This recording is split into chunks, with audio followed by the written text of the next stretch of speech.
Hello, Ian.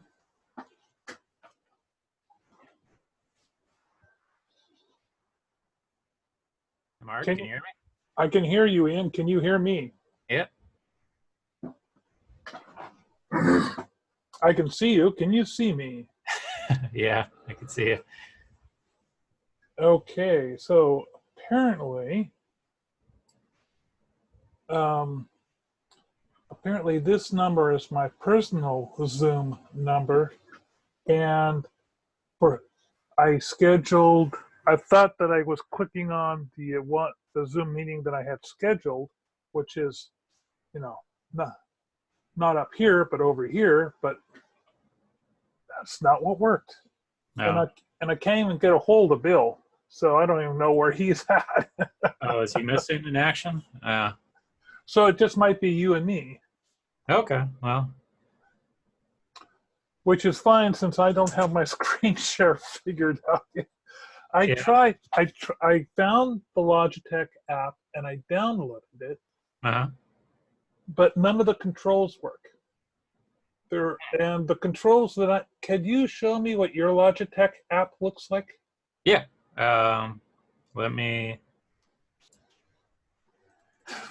And your screen share is the small image right now, and your face is the big image. Yeah. Let me see what I can pull off here.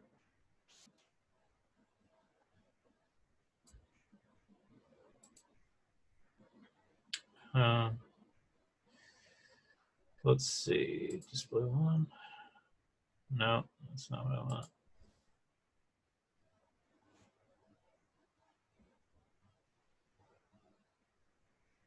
Display two. Okay.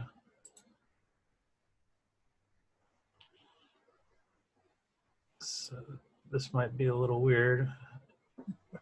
Yeah, that's not working. Let's just show you this.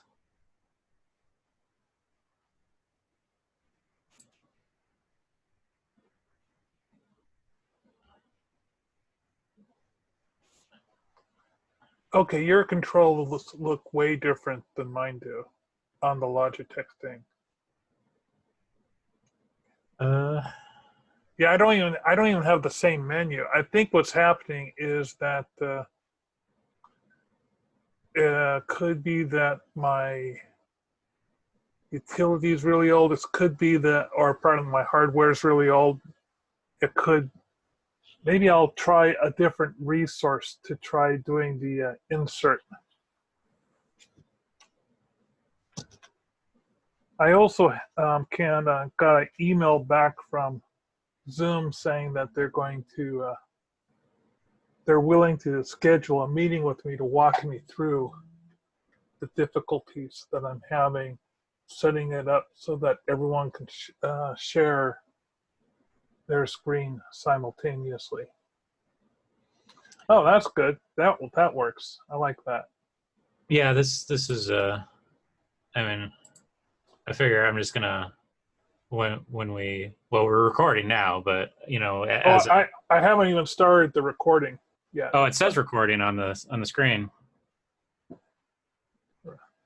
Oh, it does. Yeah. Okay. There's baby steps, Mark. We'll get there.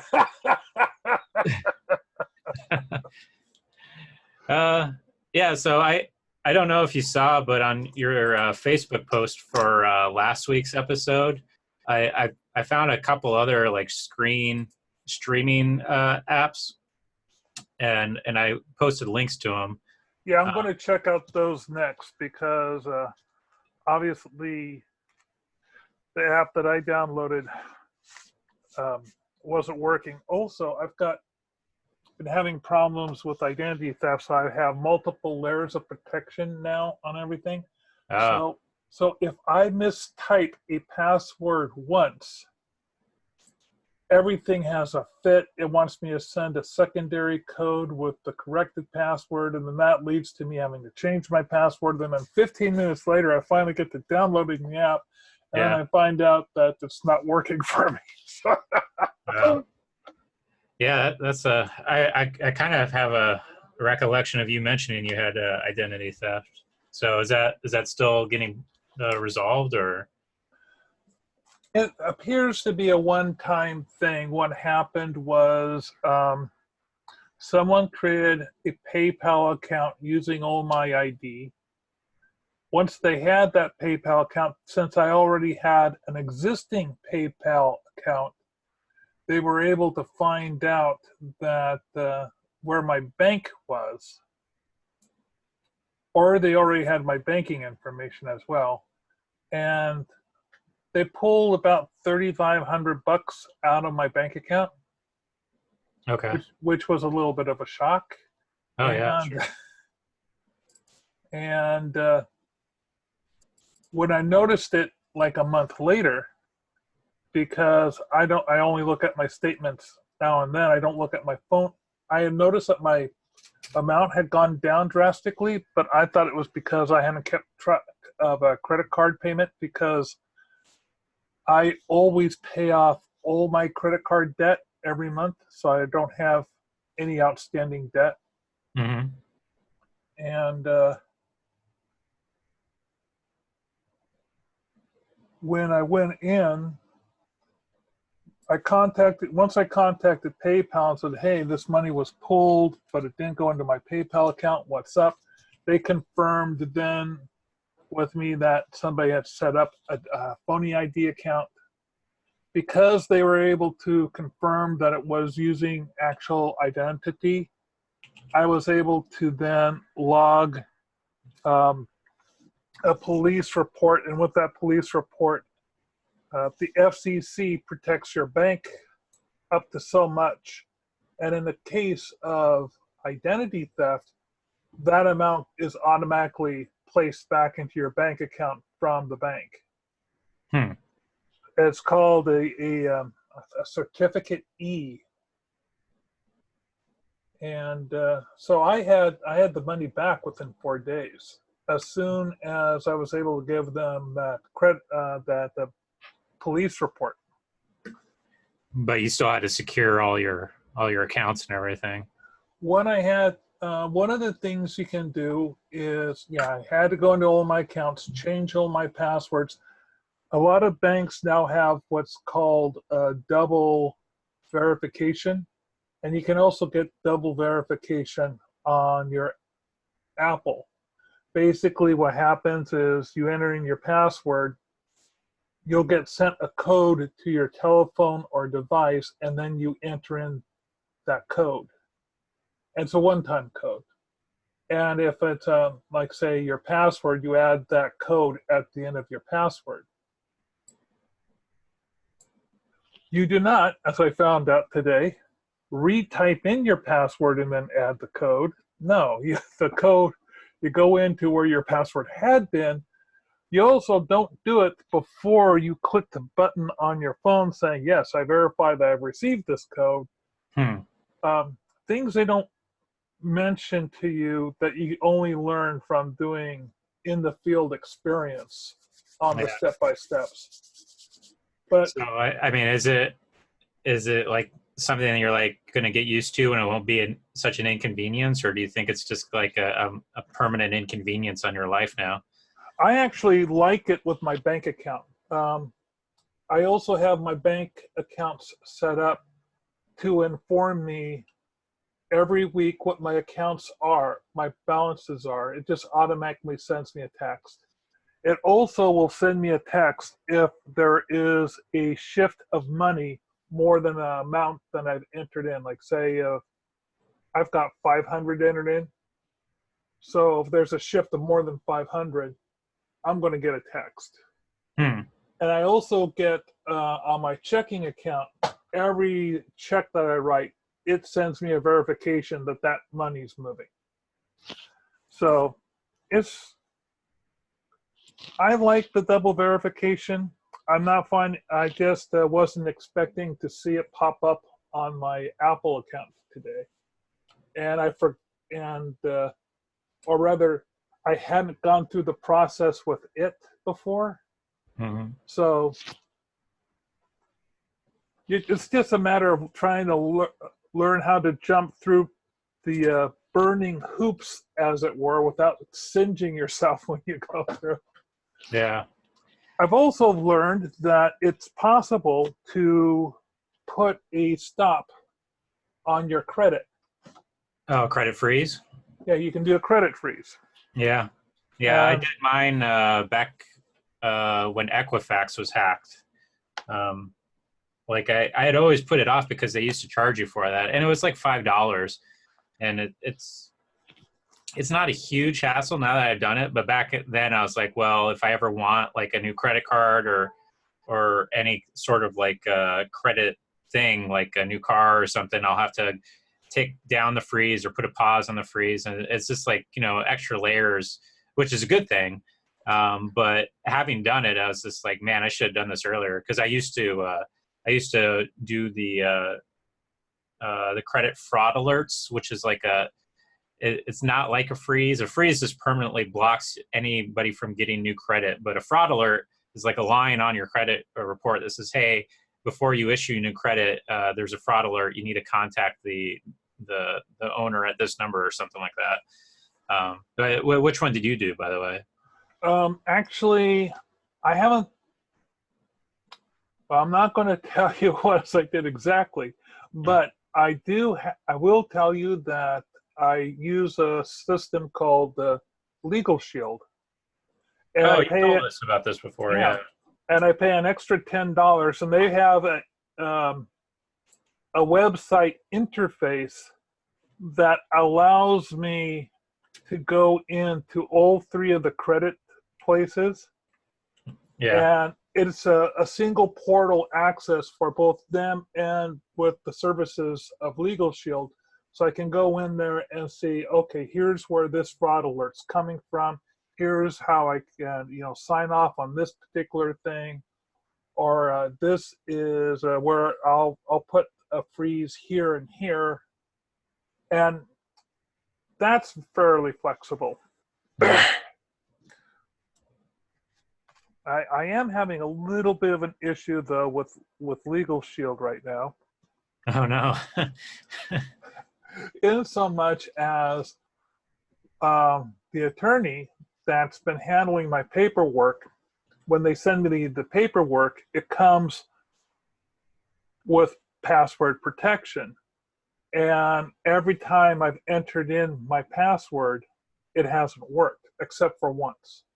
Huh.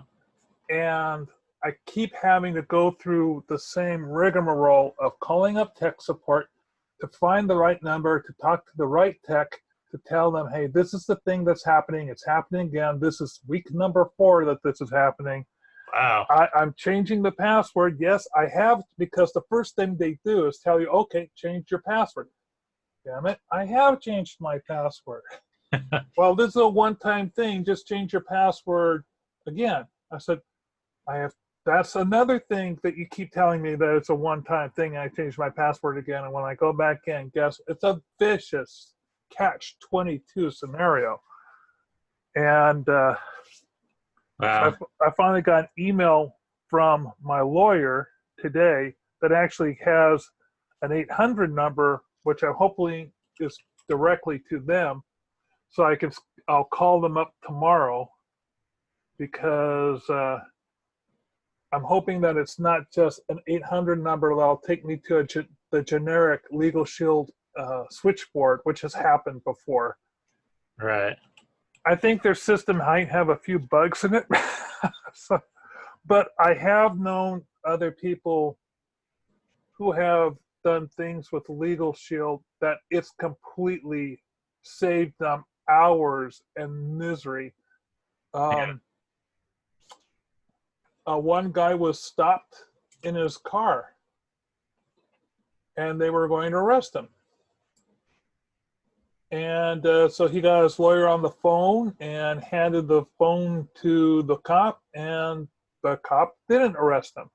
Wow. Well, it turned out that they were looking for a guy who looked just like him, but obviously this guy's not him, because even though he had the same ID, or his ID was saying that it wasn't him, I guess the cop realized that You just can't go saying, okay, so-and-so, you've got a warrant out for you. I said, no, I don't. Yeah, you do. Here, talk to this guy. He's my lawyer. Okay.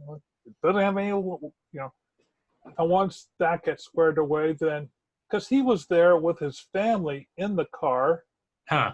That was, in the middle of a vacation. Yeah, yeah.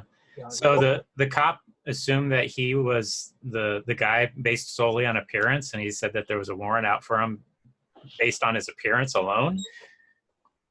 I don't have the full story there. I don't know if but yeah, I think that was it. Yeah, there's no such thing as a warrant for appearance. I mean, that'd be chaos. But yeah, that's crazy. Or it might have been that the guy had the same name. But really? Then how do you find that out? By pulling somebody over? Maybe you got pulled over for a different reason. Another person I know, she was on vacation, and her kids were at the pool, and one of the kids tore their foot on the concrete by the pool. And she didn't have a Band-Aid. She didn't want to go to a quickie store. She goes up to said, do you have a first aid kit? My kid tore his foot at your pool. And they refused to give her a Band-Aid because that would mean that they were admitting culpability. That's not true at all. Oh, so she says, just a moment. And she calls up Legal Shield, says, here, talk to this guy. Yeah. And not only did she get the Band-Aid, but her room was comped. Yeah, that's craziness. I'm guessing that I mean, who knows what the lawyer had to say, but that they probably would have been under more liability for not providing a Band-Aid than assuming that, that they're admitting anything by giving it. People make the wrong assumptions about the law. Oh yeah, all the time. But anyway, I haven't been stressing out about this at all because of the whole Legal Shield thing. I knew that eventually my ID was going to get stolen because I've got a fairly large web presence. But thankfully, I don't have a name like Smith or Anderson. I'm the only guy with my name out there. So yeah, it's not like I'm going to have to hit the battlement. So are you working on your strip today? Yeah. I got waylaid last week. Well, not waylaid, but my client hit me with extra work, which I'm thankful for. Please keep the work coming. but it was one of those things that's like, okay, let's focus on this. And then literally this morning, I'm like, oh wow, I'm way behind this month on comic strips. So I still haven't released the one I worked on last week. It's done. I just need to clean it up for release, which I'll probably do after we're signed off.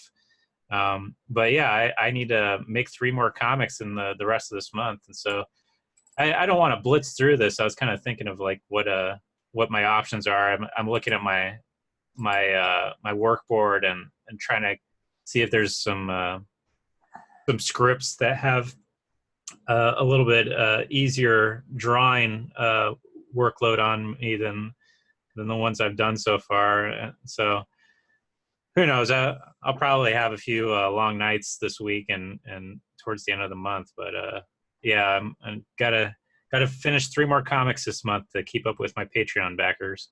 What about you? What do you got? Let's see. Thankfully, I've been drawing my strip for several years.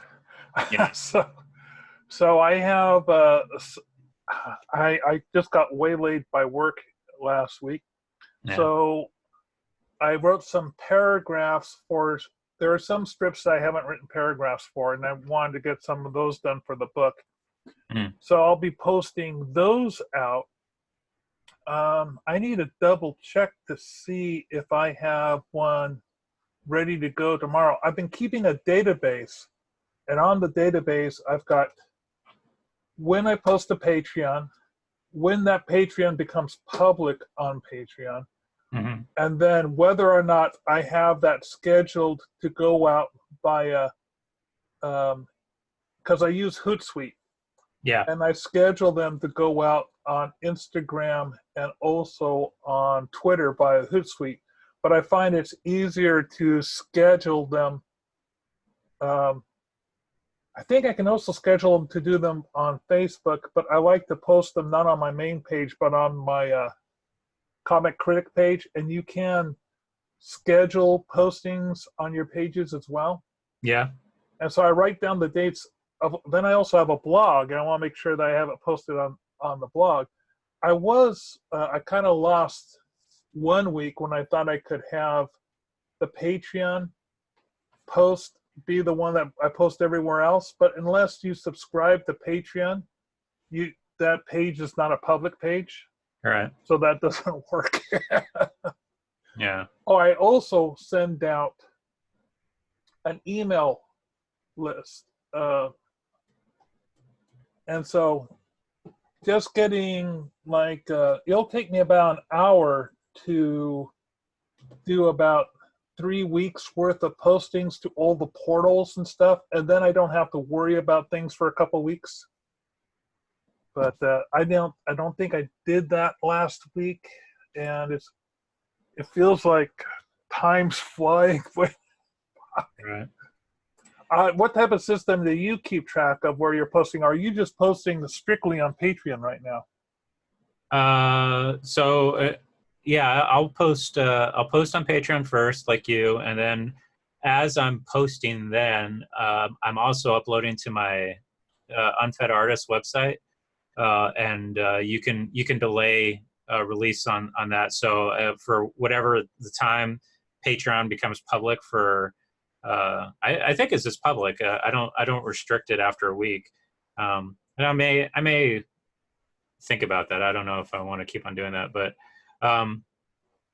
basically, as I'm setting up my Patreon post, I'm also setting up the post on my WordPress site, and then I just try to make sure that, like you do, all the social media posts are released after Patreon has been fulfilled for that exclusive time frame that I give to my backers. As far as actually releasing on Facebook and Patreon or like Twitter, Instagram, I've been neglecting that, and I really need to jump on that more. With any luck, I'll start this week or something. I have a backlog of just all the previous posts that I almost have 10 of them that I could just throw on social media. And I don't want to blitz social media. Maybe I'll just try to make sure I do at least one a week or something. And then if I start getting a backlog, maybe I'll do 2 a week or something. But I don't know. With social media, it's all about just keeping your content at the top of the feed, right? Or not anymore because they have the algorithms, but just keeping content coming out regularly. So there's reason for the algorithm to put you at the top of people's feeds. Yeah. If you're using Instagram and have your account set for business, you should be able to access the best time of the day. I found that instead of doing something once a day at 3 o'clock, which was what's my habit, that if I do 2 postings, one on either Monday or Tuesday and the other one on Wednesday at 8:30 in the morning Pacific time, I get the same amount of hits and traffic and likes on things as posting something every day. Huh. So you find out what the key days are, Right. and zero in on those. And it's really just dependent on your audience, right? So there's no magic recipe for one person versus another. Right. And it will tell you what your audience is. I was thinking about posting earlier, but there's absolutely no reason since 90% of my audience is in the Tacoma, Seattle area. I'm almost strictly on the West Coast. I have about a 10 to 15% that's the rest of the world, and 5% of that is over in Europe. So it doesn't really matter to them. I am lucky in that my demographic, gender-wise, is split 50-50. That is really good. And hang on, let me try something here. I'm going to. Why isn't this stylus working? I'm going to open up my other browser and see if I can.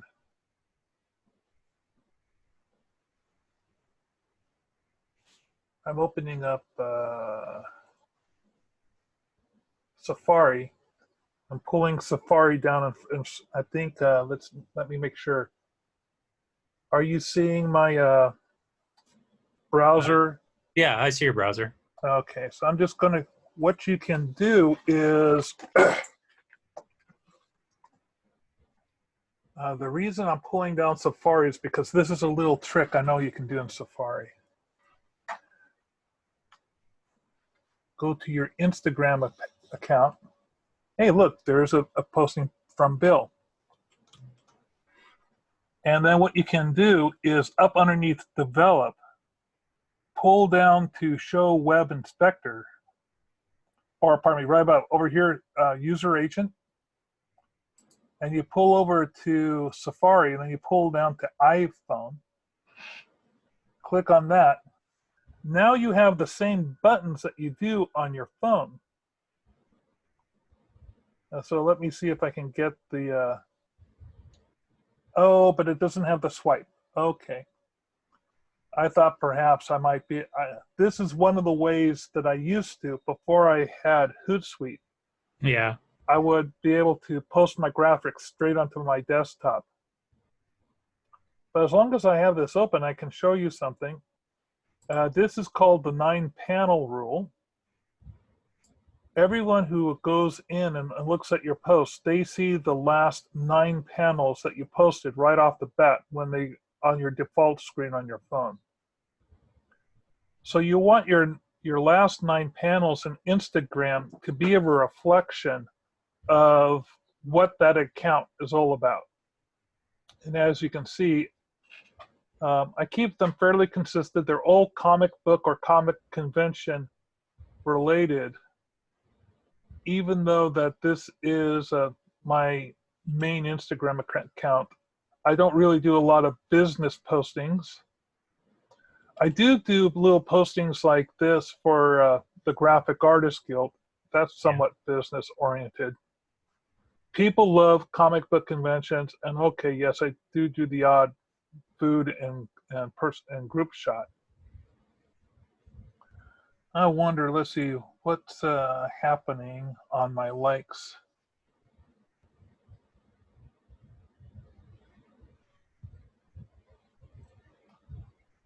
Looks, I just posted this image out a few hours ago, so it's getting a fair amount of traffic right now.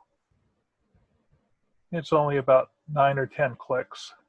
If I had posted this earlier in the morning, which I meant to do, but I completely spaced it.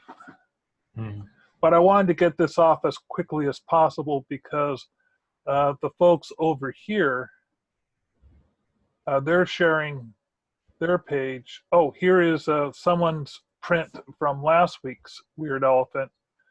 This is done using a Riso printer. And this screen grab does absolutely nothing. I mean, the depth of field in the actual Riso print itself is 100 times better looking than this. It's just so rich and wonderful looking.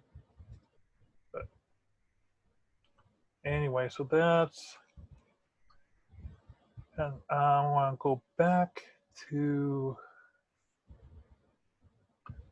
I like how Bill is doing his web page, his strip now that's broken down into panels. Yeah, I mean, I know you don't do that with Comic Critic, but I think it is a really good way to do it. just because it makes it easier to read. Like the zooming in on just single images on Instagram is so annoying. Like you have to hold your pinch. You can't just like pinch zoom and then it stays. It Really? Because it works on my phone. What Oh, phone do you really? have? Yeah. I have an Android. Maybe it's just an Apple thing. But yeah, whenever I try to zoom in on an image on Instagram, I have to hold the zoom. I can't let my fingers off the screen.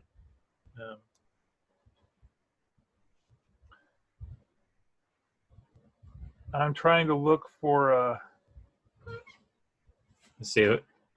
Here's your post on Instagram. So Okay. I have to do this, and then it doesn't. It bounces back, huh? It bounces back. Yeah, I have no idea how to get around that. Unless apparently get an iPhone, right? Is that what you have? Hang on, I'm going to stop sharing my screen. Let's see, here's my phone. So, oh, you're right, it does do that. Oh, so you have the same thing. So, I mean, it's not that I can't. You can read my strip. Any problem like reading your comic critic stuff, but you have a lot of content in that single square, right? Right. And you know the way I do it and the way Bill does it, and really I stole the idea off Dave Kellett, who does Sheldon. He does this the panel by panel. It makes for an easier read. It might not look the best. Like I think comic strips, like the way the form is laid out, I think there's something to that. I don't know. Maybe it's worth another discussion. Like have. I'm just too lazy. I've got a 9-panel comic that would take. Oh yeah. It takes time. No, I have to. I don't know what other people do. I'd be curious to ask Bill what he does. But what I do is, so I draw my comic in Clip Studio Pro or Paint, excuse me. Then I have to create a Photoshop file for it, and within Photoshop, I have to create artboards for every single panel. Then I hit export, and each panel is exported as a PNG. And yeah, that's time consuming. What's really annoying about it is like, I used to still find little things that I wanted to fix after I gone through all that process. It's like, okay, delete everything that I just did, go back to Clip Studio, fix it, or add to it or whatever. Like I was always in such a rush after I finished a comic strip. I never let it sit down for a little while so I could come back to it and say, okay, yeah, this is definitely done. Or, oh, wait, no, I see something now. It's just so easy to spot things when you see it in a different perspective, which when you break it down panel by panel, suddenly it is easier to see, oh, yeah, that totally looks wrong. So I would just do that all the time. But, yeah, I think I was complaining about this either last week or, a couple weeks. There's just so much stuff that you have to do that's not drawing, right? Like it's just business stuff. I mean, everything else, accounting and just like the social media stuff. I mean, I don't mind knowing how to do it and everything, but it's not what's getting me up in the morning. I'd rather just be drawing comics. So, right. I'd rather be spending my late hours at night doing a drawing rather than doing all the social media stuff. Yeah. I mean, even the programs we use now, so I'm on let me return my screen. So I'm using Clip Studio, and I just refreshed the I don't know what you'd call it, like the settings or something like that. Like I basically deleted my user settings, and it cleaned out all the presets, like all the brushes and everything. And I was like, you know what? I like the way it looks now, like the newer layout. So I'm just going to import my brushes, and that all my brushes I had backed up, but it still took me about a good hour to get them all organized and everything. And it's just like, this is a lot of stuff. If I was just on pen and paper, I'd be like halfway through my comic by now. But instead, I spent all this time, organizing these brushes that I downloaded. A majority of which I've never even played with. I just like having them, for when I have a chance to play with the stuff. But I mean, all the things that I had to learn in order to use Clip Studio and Photoshop and all that stuff. Man, it's just like it's so much technical just junk that it doesn't really kind of relate to the fundamentals that I really enjoy. So, what are you working on today, by the way? Oh, hang on. Let me go back to screen share.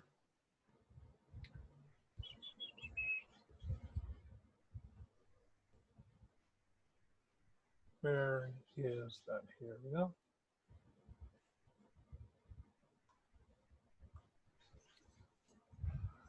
I was working on this last week, and what I'm going to do is start the coloring process. I'm trying to just, this is from Invasion of the Saucermen. I've been simplifying it down. This is going to be an enamel pin. And one of the things I've been doing is see how I have it connected here with the black touching black? Yeah. That's so that I can go in and have each of these little areas a different color and maybe get sort of like a 3D look to his face by at least having some color, like having it lighter on this side and then darker over on the left-hand side. Is this the third enamel pin that you're working on, or? Yeah, this is let's see. Yeah, number 3. The last one I did was for They Live. Right. Yeah. Did you ever finish the DC saucer, the Capitol building saucer? Or? I keep going away from it and coming back because I realize it still has too much detail in it, and I'm having to force myself to go back and draw it with less detail, and then you just get tired of working on it for a little bit, So yeah, gave myself I walked away from it for a little bit. I thought, okay, get a couple of these guys off. Now, one of the I'm trying to figure out where I hid my layers on this. Let's see.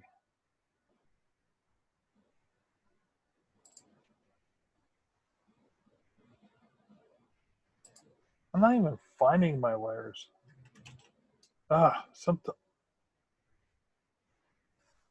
You think it would be right over here in the menu somewhere.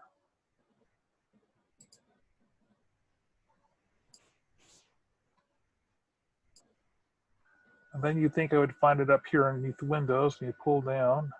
There we go, there's layers. Okay, it wasn't up there.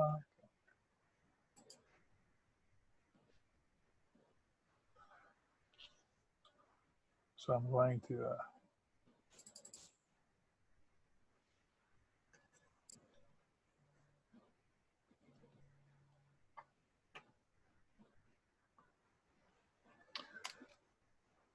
I'm going to make a duplicate layer just to be safe in case I mess it up.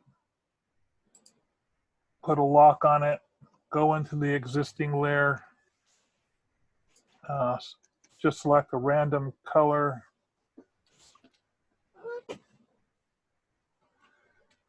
I'll choose, say that's red.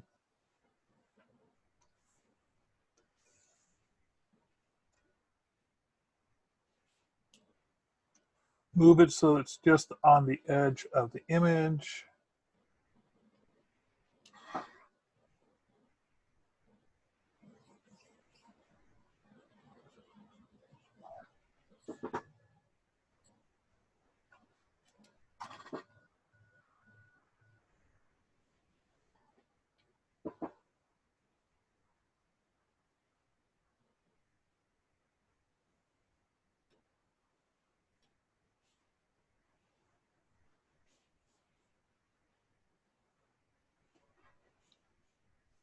Cut and paste it to the back.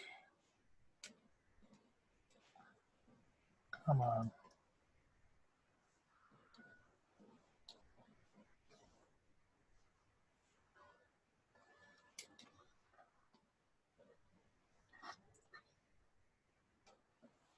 Then I'll select everything, go into, where's my little cookie cutter?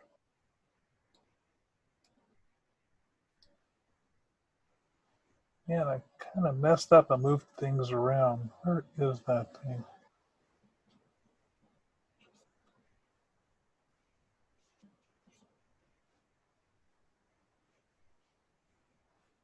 Anyway, while I'm trying to figure this, what I did with my panels, I'll go ahead and take myself off of screen share.